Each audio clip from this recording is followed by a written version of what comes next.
Hello, my name is Sydney Fitzwater, and today's general purpose of the speech is to inform you of Ida Strauss. Where You Go, I Go by Ida Strauss. Have you ever seen the movie The Titanic? Well, in the scenes where the ship was sinking, they panned over to an elderly couple laying in bed holding each other. Those were based off real people. Their names was Ida Strauss and Isidor Strauss. But today, I'll be focusing on Ida Strauss. Ida Strauss, or Rosalie Ida Strauss, was born February 6, 1849. She had 7 kids, and she was married to a U.S. congressman and the co-owner of the Macy's franchise. Today, the 3 main things I'll be talking about is how they ended up on the wrong ship, her legacy, and her death. How they ended up on the wrong ship. Basically, they were in Europe at the time for a family member's funeral, but also there was a coal strike going on in Europe at the time. Due to the coal strike, they were put on the Titanic as first-class passengers, but her husband would rather have gone on a smaller ship, but due to the popularity of the Titanic, they were put on the Titanic.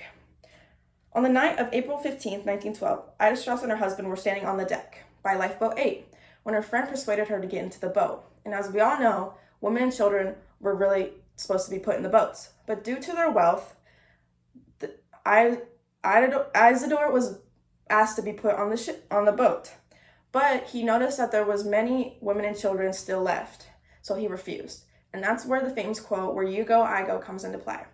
Because Ida was not going to leave her husband. The last time they were seen was on the deck, holding each other's hands, and initially, in the end, they went down with the boat. But they had a mate. Her name was Ellen Bird. She was put into the lifeboat, and Ida gave her fur mink coat, which in the end played into their legacy. And she made a strong role of keeping their legacy alive. In New York, there is a park called the Strauss Park, which holds a bronze statue looking over the water, and which holds their names and tells about their story.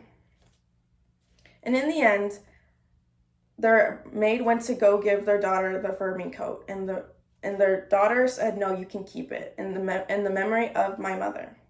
Thank you for listening to my speech.